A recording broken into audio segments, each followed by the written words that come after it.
The UN Development Assistance Framework process started in Kenya around June 2017. It was a protracted, multi-stakeholder, multi-dimensional process. This was not just a UN process, this was a government of Kenya-led process which brought together a variety of stakeholders from civil society to other UN agencies, to non-governmental organizations, to the private sector, but essentially led by the government.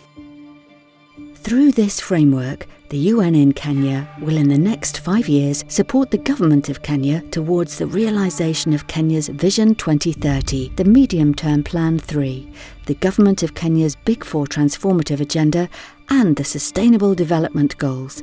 This support will help the government to accelerate the country's economic transformation, contributing to an empowered, productive and healthy nation. The UNDAF framework has gone a long way in ensuring that we are able to work together in terms of framing our national priorities, fitting very well with the UNDAF that is currently based on our MTP3. So far, I think we must thank the UN country team led by the resident coordinator Sid, whom we worked very closely with my colleague who is a co-chair of UNDAF, the CS in charge of our national treasury. Through transformative governance, the UN focuses on respect for the rule of law, improved security and effective implementation of devolution for a peaceful, secure, cohesive, equitable and prosperous Kenya. The county spatial plan gives framework how the county should look for 10 years. But then in that, there are strategies on environment, agriculture, population, transport.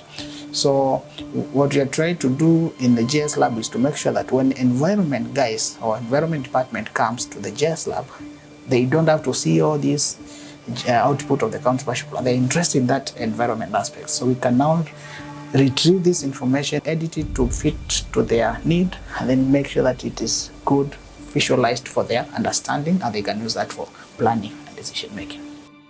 To promote peace and sustainable development, the UN has supported cross-border initiatives that aim to transform the lives of communities who historically have been marginalized. The UN has a spirit of leaving no one behind. We want to ensure that marginalization ends in our country and equalization comes in, and we are able to develop every part of our country. Recently, we went to Uganda on the 12th of September to now start a second cross-border program between the Pokot, the Turkana and the Karamojong of Uganda. That is the Moroto area. We are happy that we're making progress there, and we also want to look at the other borderlands so that we see how we can, instead of having cross-border conflict, we have increased cross-border trade and integration of these communities. Sisi tutafanya lolote tuwezavyo kuhakikisha ya kwamba tumelete haya maendeleo ambayo itaguza maisha ya mwananchi wa kawaida wa Kenya na Uganda. If you don't trade, you cannot create wealth. If you do not move, you cannot create wealth. And if you don't create wealth, all you are doing is institutionalizing poverty. And we want to eliminate poverty. Inclusivity and mainstreaming a human rights approach to development, ensuring no one is left behind, remains a critical component of the work of the UN in Kenya. We are very happy because of the 2019 census, because for the first time we persons with albinism have actually been counted. And this has been a journey that started way back in 2009 when we petitioned Parliament as the Albinism Society of Kenya to have us counted. To support human capital development, the UN supports various initiatives to ensure that all people in Kenya, especially the most vulnerable, are educated, protected, empowered, healthy, well-nourished, have access to clean water and sanitation, and live in decent homes within resilient communities. In order to provide age and gender appropriate services, that's why the child-friendly space was established. These children come from different countries. We serve children majorly from South Sudan. We have children from Congo, Burundi, Ethiopia, and also Eritrea, who actually, some are unaccompanied minors. We have separated children, and we also have other vulnerables, and including persons with disability. This is not a school. It is a child-friendly space. But with the young ones, it gives them actually an advantage, because by the time they are joining school, at least they are at a certain level. They have known even colors. They have known how to count. My name is Ajoy Kisotu, a student at Vocational Training Center, currently doing a course in engineering. I decided to take the course because I can be my own boss. I would like to be the first lady or the best lady in Masai as an engineer. I would like to come back and help my family. While working towards the realisation of universal health coverage, the UN supports the national and county governments to scale up and strengthen policy, legal and institutional frameworks to ensure efficiency and effectiveness in the provision of quality health services delivery. We are currently on the journey of realization of universal health coverage as a country. The policies that we have developed with the support and in partnership with the UN agencies give us the blueprint that we utilize actually for UHC pilot level, but it also gives us a very useful instrument, the monitoring and evaluation framework, which has continued to then help us monitor and pick lessons during this pilot phase. In the work we are doing in community, if there is a postnatal mother, we refer. And we teach them also about the danger sign of the pregnancy and then danger sign of postnatal. If there is any case we occur, we refer the mother immediately to the hospital. Kazi yangu hapa ni ya kusindikiza wa mama anataka kujifungua. Mama kwa mwaka wanakufa wengi usali kujifungulia nyumbani. Mama tamu natoka nyingi, ile nyumba mtoto narara hawezi kutoka. Ukikaa ukati mama ataenda na mtoto ataenda. Vijana wadogo kama miaka 14 miaka 15 panashika mimba iko shuleni, panakuja kwangu, panasuja koko nasema yeye na wazazi wanajua, wasi kujua watanibuguza. Inapareta hapa na barusi hivi natakaje, nataka nikupeleke hospitali uende upimo kila kitu, virusi kila kitu, tolewa tamu kwa chanjo. Wakati nilikuwa mimba, Sifmada ilinisaidia, kanileta hospitali, nikafanywa texti, nikaandikiwa kila mwezi ninaweza kuja clinic. Kutoka hapo Sifmada ilikuwa inanifuatilia mpaka kuja kliniki. Nikiwa Mbakarambia, nikiwa mgonjwa na sasa kwenda hospitali. Kabla Sifmada haijaingia, hatukuwa tunasaidika vizuri kama wakati huu.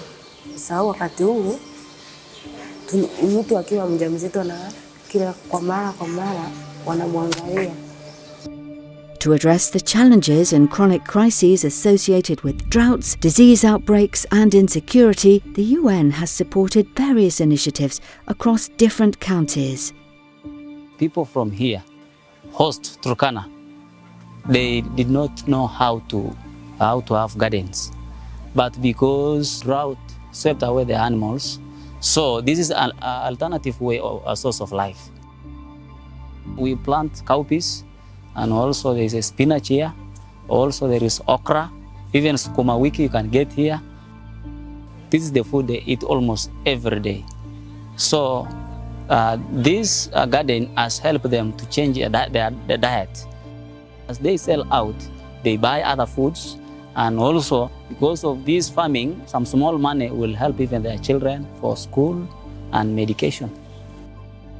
While supporting the Big Four agenda of the Government of Kenya on housing, the UN is strengthening the capacity of the national and county governments to develop and implement sustainable housing policies.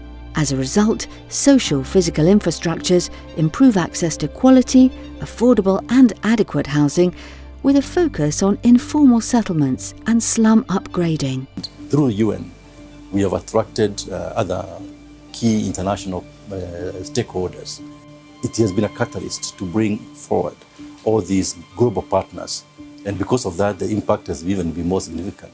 The biggest program we are doing right now, which is in Athi River, it is through this program of UNOPS. They have committed to do at least 100,000 houses.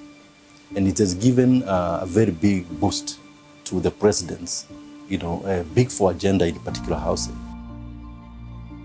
To promote inclusive and sustainable economic growth, the UN strengthens human and institutional capacities along the productive sectors of the value chains, such as the service sector, agriculture, manufacturing and the blue economy. By providing support to those sectors, they employ and directly support marginalized, vulnerable groups, including women and youth. Ile kilimo ilikuwa ya zamani, ukilima na ng'ombe inavaa uwe tuseme kama uko na watu kama 3 wakupanda, wakushika hiyo plau na mmoja wa kuelekeza hizo ng'ombe. Na sasa ukiwa na hii ni kuamka asubuhi ukiwa peke yako. Ni kuamka asubuhi unalima tu tuseme kama nusu eka. Unamaliza na hiyo ina save time, ina save money. Kwanza mimi ni mkulima wa mtama. Kwanza nilikuwa napata tu gunia 3-4 hivi, lakini nikitumia siya imeenda juu mpaka gunia 8 kwa eka moja. Kabla UNDP kuja na NDMA, maisha yetu ilikuwa ni ile maisha tofauti na ya sasa. Tuko hata tunapata chakula, hatukuwa tunakosa hiyo mboga tupate pesa ama tupate chakula ya kula nyumbani. Juzi UNDP na NDMA walituchimbia ball na solar. Manufaa ya hii ball, kama sisi hata community hapa tutapata maji. Ya kwanza ni hiyo. Ya pili, mifugo yetu tutapata maji, itakuwa inapata maji hapa. Alafu pia mimea yetu ambaye ilikuwa inatusumbua sana, mimea nayo itapata maji na itakuwa ni furaha sana. Mradi wenyewe ambao sasa ni fish farming, sisi tumeona ni kitu kubwa. Shimo moja linaweza kupatikana wanyama ama samaki zaidi ya tani hata kuanzia 6 kuendelea mbele. Kwa kusema ukweli, hiki kisiwa hata badala ya kung'ang'ana na mambo ya ng'ombe wala nini, hii blue economy nafikiria inaweza kutufanyia vizuri sana. Kama ile mali ambayo iko pale ndani ni hii tu ambayo tumetoa hapa kwa kriki. Tunataka tuongeze haya madimbwi ili ikifikia kama madimbwi kama 10, maisha yetu yatakuwa mazuri sana. Tukifika hapa kwa madimbwi, tukiuza hiyo mali ambayo iko kwa hiyo madimbwi, kama ni watoto kusoma, watasoma, kama watoto ni kula, watakula.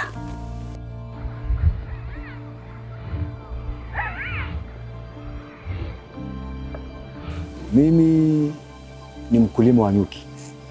Nilianza kufuga nyuki kitambo na mizinga hii ya kienyeji ambayo ilikuwa inatupatia asali, lakini ilikuwa itupatia asali ambayo ni bora.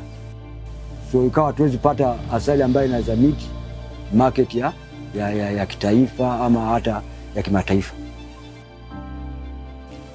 Lakini nashukuru wakati mmoja tukakutana na ofisa wa livestock wakati nauza asali yangu. So akaiangalia kwanza, alinunua chupa na akaniambia jinsi ya kuweza kuboresha hii asali ni kuingia katika ufugaji wa nyuki wa kisasa. Kamuuliza kwani ufugaji wa nyuki wa kisasa kuna namna gani? Akaniambia kuna mizinga ya kisasa ambayo ni aina inaweza kupatia asali bora ambayo inaweza kuwezesha kuuza hata kimataifa. Wale wa mabwana wakaja wakatupatia mizinga 20 kama kikundi, na tulipopata ile mizinga tukaiweka, ilivyoingia nyuki tuliona tofauti kubwa ya ile asali ambayo tumevuna kwa ile mizinga ya kisasa na ile ambayo tulikuwa tunavuna ya kienyeji. Ile mizinga ya kisasa tulipata asali piwa, kwa sababu ile mizinga iko na chamba mbili. Kuna na mavuno yetu yalifanya nini? Yalidouble kutoka wakati ule. Kitambo ilikuwa sasa, kama nilikuwa na mizinga yangu tu kama mizinga 4-6 hivi ya kienyeji, so ilikuwa ile asali nyingi ninapata labda ni kilo 40. Hiyo ndio nimepata nyingi zaidi. Nikishauza hiyo ni basi. Lakini mizinga tulivyokuwa introduce na watu wa serikali na hao FAO, nilivuna zaidi ya kilo 200 kando na zile kilo 40 nilikuwa ninapata. I have seen the work which has happened in the northeastern counties. I worked there as UNFPA, where together with the government of Kenya, the UN system, WHO, UNICEF, UNFPA, together with the private sector, 6 companies joined actually: Safaricom, Huawei, Kenya Healthcare Federation, Merck, Philips, and basically in a matter of 3 years, we were able to reduce maternal mortality ratios in counties like Mandera, Wajir, Marsabit, Lamu, Isiolo, Garissa. Nobody thought it was ever possible. But here the leadership of the First Lady of Kenya has been crucial. You know, she actually created an ecosystem of change.